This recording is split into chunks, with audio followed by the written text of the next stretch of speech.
Hi, I'm Debbie Harbeck, and I'm a certified life coach working with women in midlife and through the menopause transition. So each week, I'll be sharing the latest information, inspiration, and generate some momentum so you can move forward and feel more in control of your changing midlife body and your life. Let's go. Okay, so welcome to the Midlife Momentum podcast. I am so glad you joined me today because today I have a special guest with me. Her name is Nancy Ma, and she is a registered pelvic floor physiotherapist, yoga teacher, autoimmune health coach, and marriage coach. So welcome to the podcast, Nancy. I'm so glad you could come. Thank you. I'm excited to be here. So do you want to tell the audience a little bit about who you are, what you do?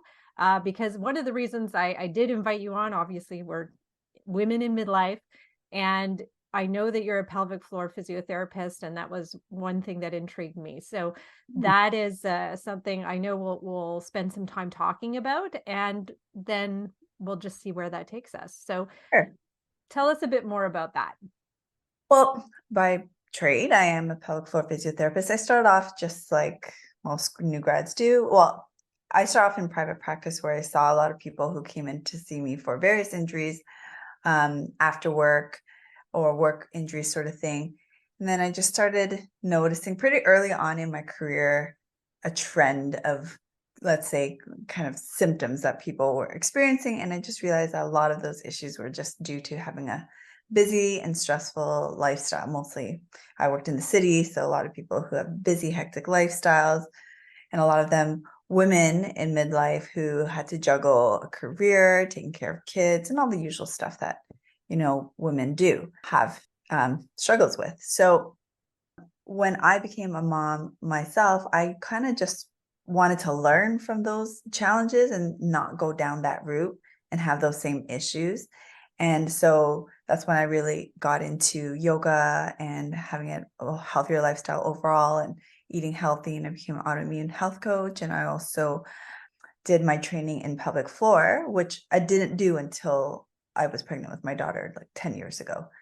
So ever since then, I've been really focusing my work on working with women, mostly women who have had kids, who come to see me for various pain, pelvic floor issues, overall health, that kind of thing. Okay. I thought that was interesting because you said you noticed a trend of symptoms and that part of the contributing factor was a busy, stressful lifestyle. So what Mhm. kind of symptoms were you seeing in these women? So a lot of the cases are that I worked with, they don't necessarily come in with pelvic pain all the time, but a lot of the cases I was working with, the women had low back pain, what we call lumbopelvic hip region. So it's that area.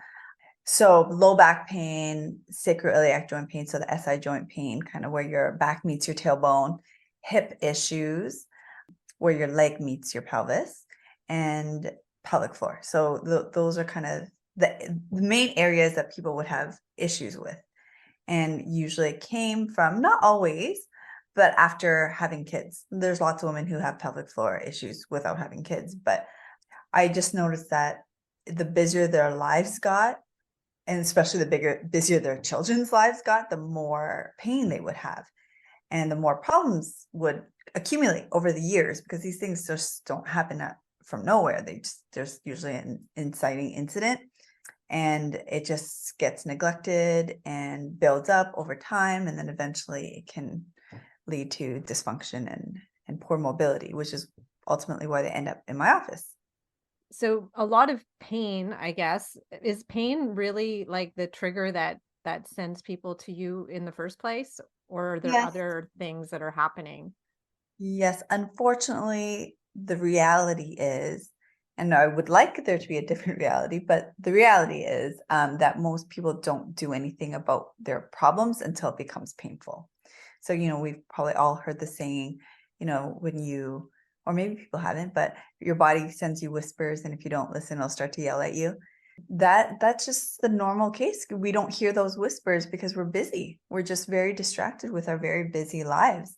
And so people don't end up in any office, whether it's physiotherapy, massage, chiro, their doctor, until it becomes almost debilitating sometimes, when it stops them from doing something. So say, for example, it stops people from being able to go for a run or working out or go for a walk or be able to even sit. Some people have so much pain that they can't sit for a while. And obviously, we need to be able to sit a lot of the day. So, yes, the long answer is people don't come in to see me or get help until there's pain. And unfortunately, not until there's enough pain that it stops them from doing something. So, people don't come in to get help until they're at usually about 5, 6 out of 10 pain. When Okay. it's at a 1 or 2 out of 10 pain, they won't do anything, even when 3 or 4. But when it comes 5 or 6, some people start getting help and some people don't go in until it's 8 or 9 out of 10 pain. And I find this is to be true for a lot of women because we have a quote unquote high pain threshold. So we will grin and bear it until we can't. And I don't think that works to our advantage. So I guess what happens is they're feeling a smaller amount of pain earlier on, but aren't taking the time to do something about it. Right. So you see them when they're later in that stage. And now maybe it's a little bit, is it then tougher to do something about? Oh, for sure. Yeah. For sure. Not impossible. Our Mhm. body is very resilient, designed to heal, can certainly get better with the right intention and consistent work and effort. But often people, again, will do enough work till the pain subsides, but it doesn't actually correct the imbalances. So usually people have pain. It doesn't start off that way. It starts off with maybe a little bit of pressure or imbalances. You might be walking a little bit funny, maybe to favor one side of your body over the other. And so those imbalances build up, and then we have kind of a repetitive strain injury with overuse in some muscles and underuse in some muscles.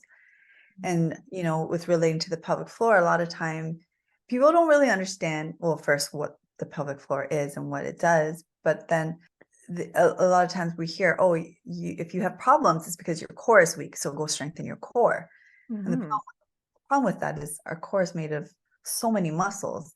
So it's not always that the whole core is weak. It's just that there's an imbalance of muscles. Some muscles are weaker than others.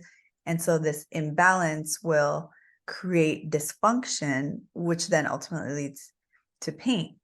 So sometimes, when we're doing things just to correct the pain, we're just taking the edge off, but we're not going deep enough into the work to correct those imbalances.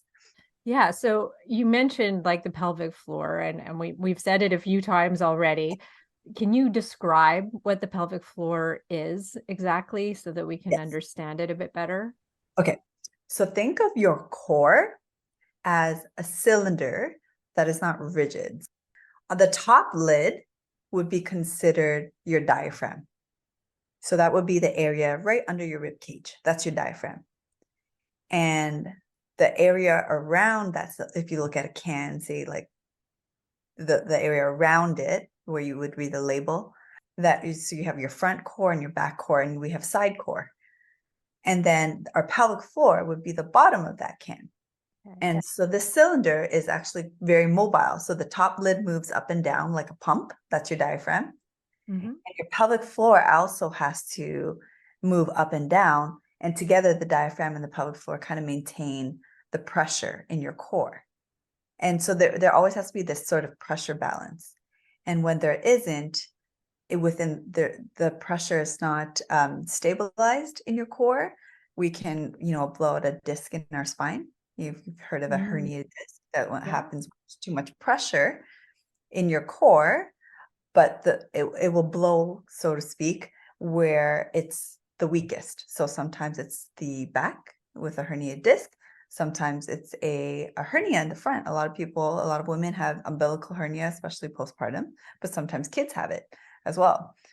And then sometimes you have a pelvic organ prolapse. I don't know if you've heard of that, but Hmm. a lot of middle-aged women will have pelvic floor prolapses is when you have even a hemorrhoid is considered a pelvic organ prolapse when there's a part of your body that should be inside your pelvic floor falls out of your body out beneath the lid, so to speak, the bottom lid.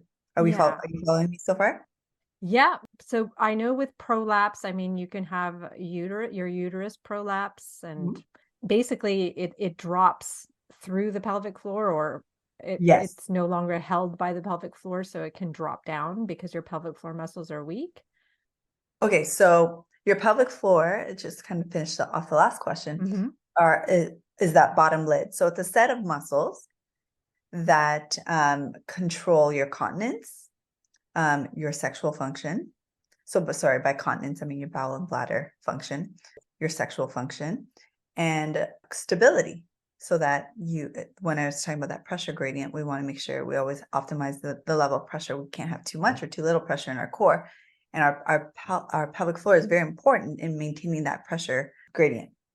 So those are the functions of the pelvic floor, and we know where it is, and we know the pelvic floor is not just one muscle. It's not one thing. It's not one floor. It's actually kind of three layers of floors. So you have your outer, middle, and inner layers of your floors. So let's just say the outermost layers are kind of our biggest superficial layers would be our glutes and the muscles in our hips that connect. So you know where your sit bones are, the bony Yeah. parts of the bum. Hmm. That's one layer, and then you have the muscles from your pubic bone to your tailbone, and together they're all connected by what we call fascia, which is connective tissue. So when you said, why do we have a pelvic floor prolapse or pelvic organ prolapse, is because those tissues are too weak. Sometimes, yes, it's because the pelvic floor tissue is too weak, but sometimes it's because the pressure is too high in the core. It depends on what the diaphragm is doing too. So if you're someone that is constantly stressed and you're holding your breath a lot of people don't breathe. You know, we hear when you're feeling tense or stressed, it's just like take a deep breath. Why? Because your diaphragm actually helps to maintain a certain amount of pressure. If you're holding your breath all the time, the pressure inside your body increases. So what that does is it can cause damage in your pelvic floor or your umbilicus. Does that make sense? Yeah, it does. It does actually. It's really interesting because you're just making a link between the breath and the pelvic floor, Yes. and possible issues, I guess, that we could have with the pelvic floor could actually, some of them, I guess, could be linked back even just to your breathing, 100%. like your incontinence or Yes. prolapse Yes. or any sexual Pain, dysfunctions, I guess. Pain. tension. Yeah, 100%. It's due to not coordinating your breath because it's a mobile core and it's filled with many different components and parts and layers and tissues. So that's why, stress is a big player in contributing to quote unquote pelvic floor weaknesses. And often it's not a problem with your pelvic floor. It's the stress. So if you're putting too much pressure on someone, there's only so much that they have capacity to hold. So it doesn't matter how strong they are. If you're putting too much pressure on someone will break, so that someone sometimes is the pelvic floor when we're talking about a pelvic organ prolapse. And to answer your question earlier, it could be the bladder that falls, it could be your uterus, and it could be just the wall of your vagina. Like it's made out of connective tissue. It's also falling.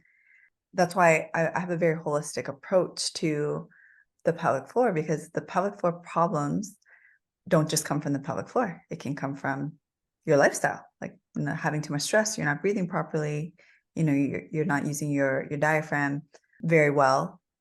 This is why often when I work with clients, I don't really even look at the pelvic floor. I look at how they're breathing, how they're standing, what their posture is like, because all of that affects their pelvic floor. Okay, that's really interesting because I like that it's holistic. I like that that's your approach, and that it's not just a matter of we're getting older, our muscles are getting weaker, we just need to strengthen those muscles. It could be several different factors. Yeah, for sure. Especially, we hear this term or this saying a lot, oh, I'm just getting old. And the thing is, the older you get, it just means that more pressure has accumulated over the years and more bad habits have accumulated, right? Mm. So your age has to do with like how much time you spend doing something. So if you have bad posture for 80 years, you're going to have more problems than if you had bad posture for 40 years, and so on and so forth. Yes, there are hormone related changes to tissues, sure, but age is definitely not the culprit for all our problems, especially not our pelvic floor problems.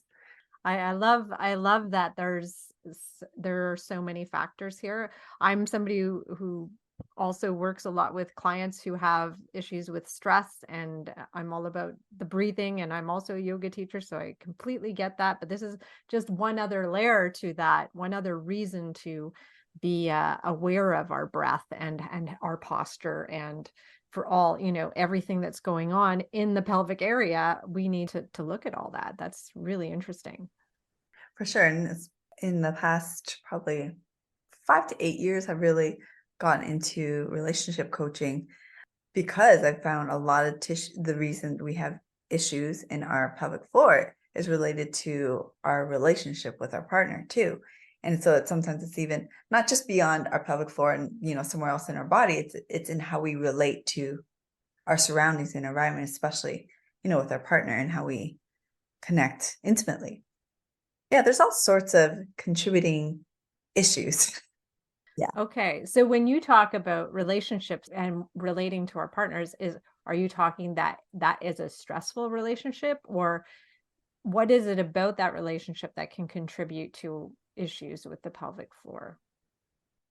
Sometimes when people do come in for pelvic floor pain, usually with intercourse, it's, when our pelvic floor muscles, as I said, is, layers of tissue, essentially muscle tissue and connective tissue.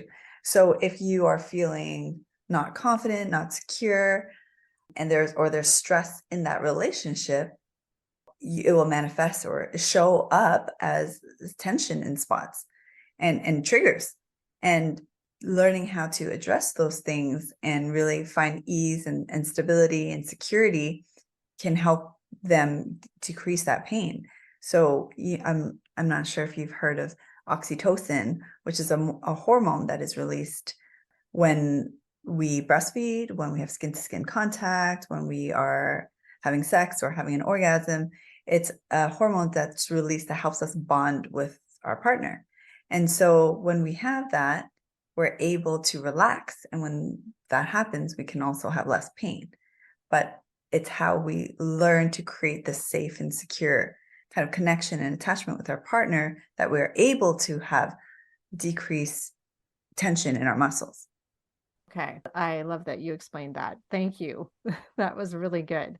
And I love the way you've explained also the pelvic floor. It is really visual to me. I'm a visual person. I like to the whole cylinder idea. That's really helped me too. So Good. there's a lot at play here, and a lot that relates to women in midlife. I know a lot of have who've had prolapse, who've had incontinence issues, who've had, sexual pain, and so it's very interesting how it's not just necessarily a physical issue, but it could be an emotional or mental issue as well. So I really like that you've linked that all together. For sure. And I'm glad you said as well, because, when it's an emotional issue, it becomes a physical issue. So I don't want to take anything away from people who have real physical issues. And I'm certainly not saying it's in their head or it's just their emotion Mhm. or they're being hysterical. Obviously, that's, a very sexist way of looking at it. But what I'm saying is that there is a component of your emotions that are changing the way your body is responding or moving or functioning. And so it's all of it. It's not just physical or just emotional, because obviously if you have pain, it is affecting how you operate mentally and emotionally. It's all interconnected, right? Right. Where is it coming from? We don't know, but it's all playing together.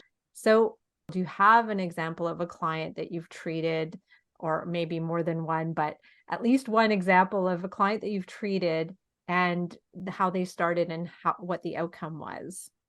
Sure. Let's say where I'm dealing with a 55-year-old woman who comes to see me because she has, usually at that age, it's more prolapse and incontinence that is kind of interfering with her ability to like just do everyday things without freaking out about, going for a walk and then thinking, okay, I have to go to the bathroom before I leave. And then I have to make sure that when I get there, there's a bathroom there. And, I don't want to have any incidents when I'm out.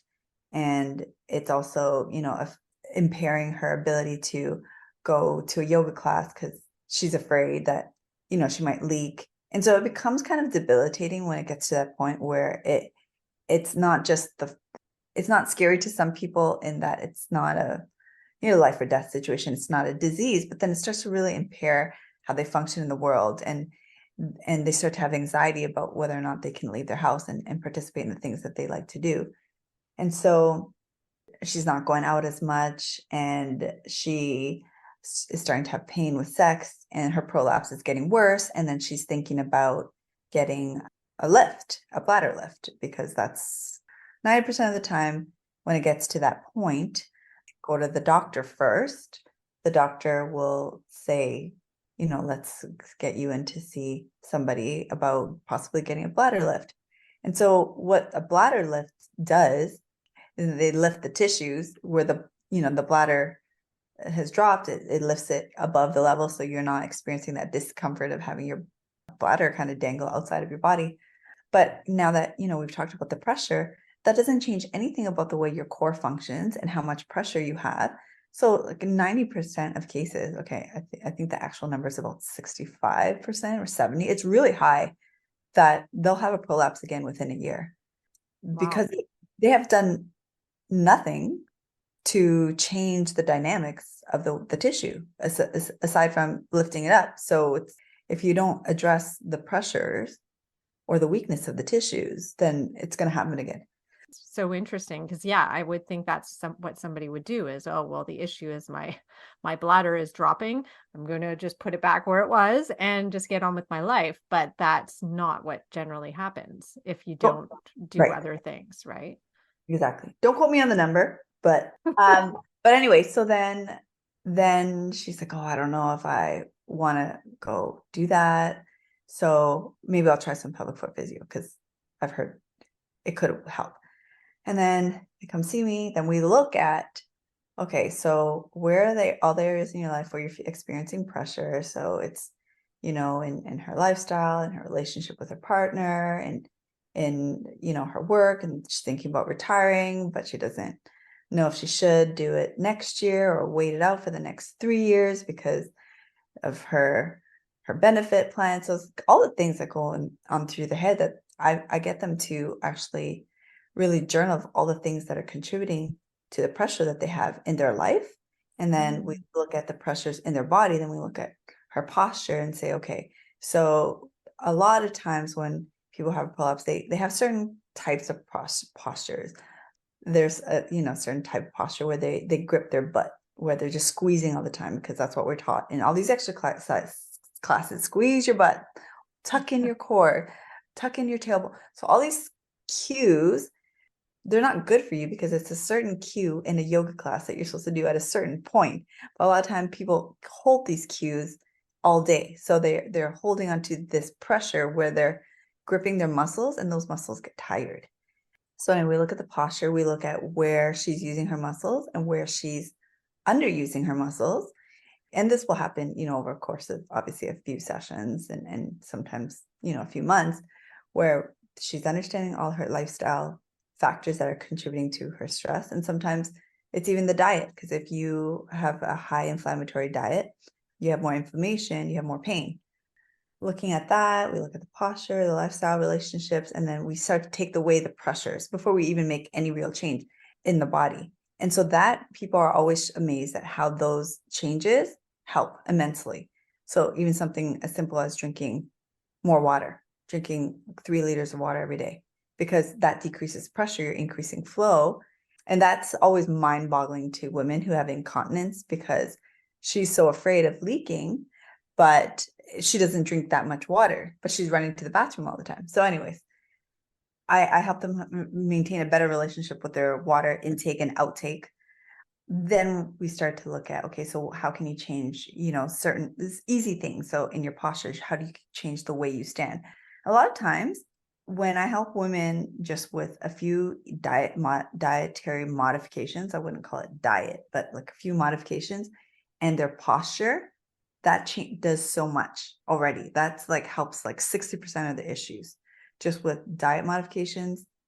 lifestyle modifications, and like a few posture modifications. But it's not like huge things. It's not like, people think of sometimes when you go to work out and then you have to do like 20 different exercises to get this body or whatever, but it's actually no, a few simple changes.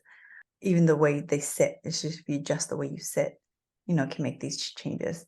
So, and then people never have to get a bladder lift when I work with them. It's just, well, I never recommend it because it doesn't do anything. But then they get so much better. And actually prolapses can be reversed. And people don't realize that it can be reversed. It's just you have to be able to, and that does take a bit more time, Mm-hmm. but in doing the right exercises to change the pressure. Certain types of exercises called hypopressive exercises. So if you're listening to this and you have a prolapse issue, you can Google hypopressives. Obviously, take that with a grain of salt because ideally you'd want to be monitored and doing it properly. But hypopressives, as the name sounds, is you're decreasing the pressure. It's certain breathing exercises where you actually decrease the pressure. You're reversing the pressure gradient, and that's how it can go back up your body instead of staying down. And that has nothing to do with strengthening tissue. That has to do with how your core maintains pressure. That's something people don't realize. You do think it's all about, oh, I just need to strengthen the muscles, but there's so much more at play. Like that cylinder that we have, that's we're putting a lot of pressure on it because either we're not breathing or our posture is rounded, or just those simple things Mhm. can actually change the pressure and sort of like create a more of a vacuum, I guess, that can suck the Yes. organ back Yeah, into place, right? 100%. And a lot of those hypopressive exercises are kind of like creating a vacuum. But yeah, even just working on your hip flexors, so much of our lives, and again, the older we get, the more time we spend sitting, right? Versus, if you're little, you're on the ground a lot, you're crawling around when you're babies. And then when you have babies, you're on the ground crawling with your kids. And then once your kids hit a certain age where you're not on the floor with them, we stop going on the floor. So that usually happens about 40 to 45. And then, so our hips get really stiff, right? Mhm. Because if you're Yeah. not, that's a whole, the squatty potty. Have you heard of that? Yeah. Yes. This whole range of motion in our hips that we don't use anymore. And that affects our pelvic floor because our pelvic floor muscles are connected from hip to hip as well. So you don't have that plasticity or that buoyancy in your tissue, or the elasticity rather in your tissue. So when you think of your pelvic floor, let's just say as a trampoline, a lot of women can't go on a trampoline because they will leak, right? Because they, Hmm. they can't handle that jump because there's a lot of pressures, like negative and positive pressures as you jump up and down the trampoline. But we actually want our pelvic floor tissue to be more like a trampoline. It's strong enough to be able to handle jumping up and down. We don't want it stiff as a board, right? Because Yeah. obviously you're more likely to have tears and tension. But this is the problem: when we think we're weak, all we do is strengthen our pelvic floor and our core, and that actually creates more tension. We don't want to strengthen in those cases. You want to loosen. So sometimes it's about doing hip flexor stretches, or like frog stretches in yoga, where you are working on the elasticity of your hip muscles, because that's, if you think of your pelvic floor as being anchored by our hips, tension in our hips, we're going to have tension in our pelvic floor. So, even doing a lot of, hip mobility stretches really, really helps the pelvic floor. Wow, that's really interesting. And I'm talking from a person who I am a person who has hip pain, and I haven't gone to see a pelvic floor therapist for that issue, but maybe I need to. I'm wondering, is any of that pain related to my pelvic floor? You're making me think about this now. Yeah, no, thank you for that. That was really great, because so many of the things you mentioned are issues that women are dealing with in midlife. Do you have any little things that you would recommend us doing on a daily basis that can help, keep the pelvic floor in good shape? I would say overall exercises are to work on your whole body alignment. So I know that, generally when you hit middle age, a lot of women, we like doing restorative classes, restorative yoga. And I caution against those. I mean, I caution women who go to those regularly for this reason. When you go to a restorative class, you're bolstered so that you can relax, right? But what happens is you're bolstered to your stiffness, if that makes sense. So Mm. if you have hip flexor tightness, lying down flat on the ground is uncomfortable because your hips and legs are straight. So then you go and get bolstered. So now your hips are in a flexed position, but you're also bolstering your stiffness. And that's not going to help you have a normal range of motion in your pelvic floor.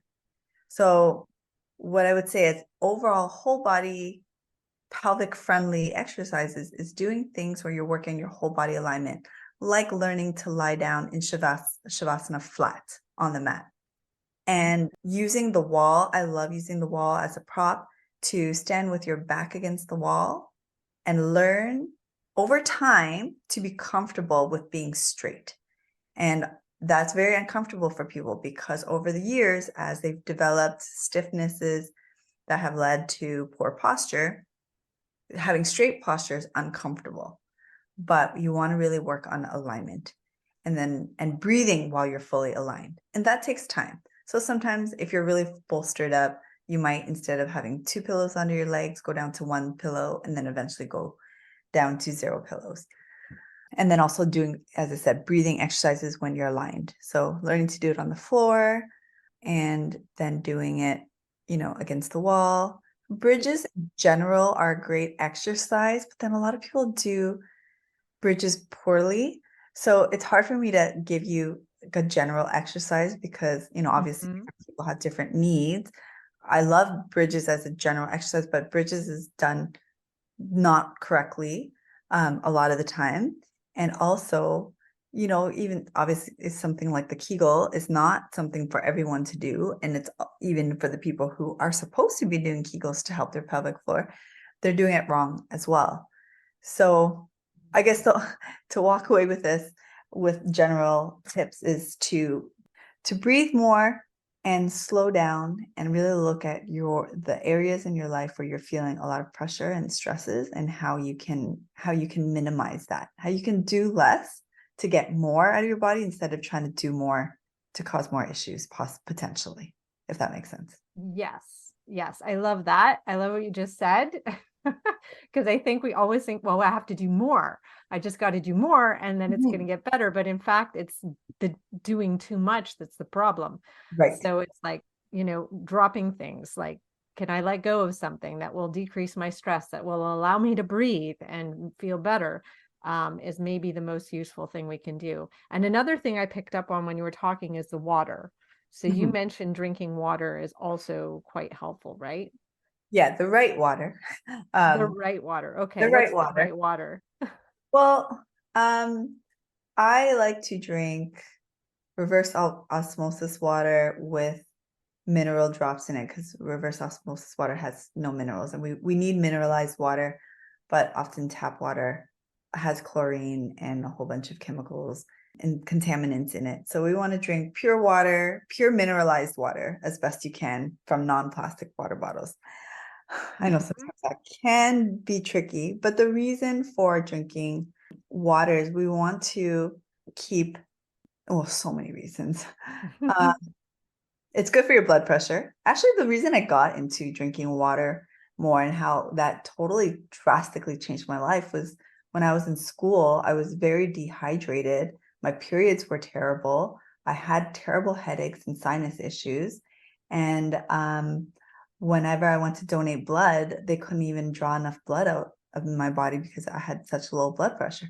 So when I went to the doctor, she was the one who told me to drink more water, actually. My family doctor at McMaster told me to drink more water, and I did, and that really drastically changed my life. It's just something so simple. My blood pressure normalized. I don't have sinus issues. Yeah, and didn't have my periods weren't bad after that. It was just really simply, I was dehydrated. I also did start to eat a little bit healthier and was a little bit more active as well. But I attribute water. I mean, that's the simplest thing we can do. Plus, it makes you go to the bathroom and get up. If you're sitting too much, you can spend hours on the desk and not get up. So Yes. drinking more water forces you to get up and go to the bathroom, which is good.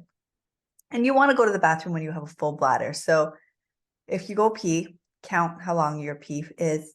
You want it to be at least 10 seconds, like a count of 10. If it's less than that, you're going way too often, which means your bladder is tricked by your brain to think it's full when it's not. So when people say they have a weak bladder, it's not really that their bladder is weak, because your bladder can hold more pee. It's that your brain thinks that your bladder is weak, and therefore you keep training it to be like a little impatient child. So every time it acts up, we go and we go pee Yeah. just so we can Calm placate it it down. for a little Yeah, while. exactly, exactly. Okay. So Okay. yeah. Interesting. So I haven't heard that one before, but that's a good thing to know. So we should actually try to hold our pee possibly a little while longer if our pees are shorter than 10 seconds. Yes, for sure. All right. Well, that was really, really helpful. I really appreciate all those tips, and especially around the water, because that's so interesting that it was able, you attribute it to helping you with many different things. I've heard of it with blood pressure, high blood pressure. So I think that's such an important and easy thing that we can do. Yeah. And And also I so, had low blood pressure. oh, you So had low blood pressure. yeah, Yeah, that's right. yeah. So I mean, it's both ways. It can help with Hmm. both. Yeah. Yeah, yeah, that's interesting. Okay.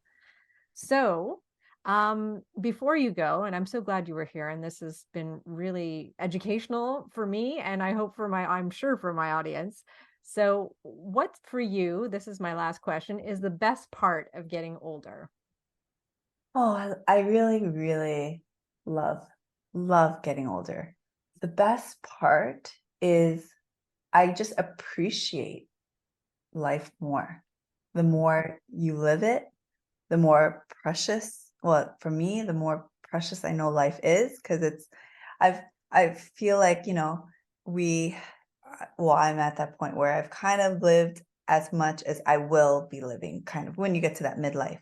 So it's this great balance of appreciation for what has been and what will be.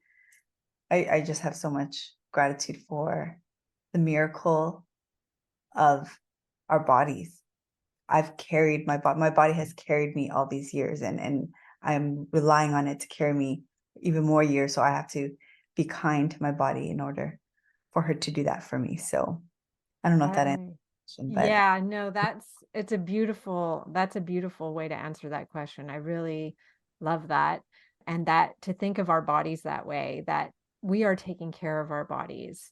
And, our body takes care of us without us really noticing, but mhm, we have the privilege and honor to take care of our bodies that probably we've neglected maybe that first half of life. And now we can look at it and say, oh my gosh, I'm so lucky that this body has taken me so far in life.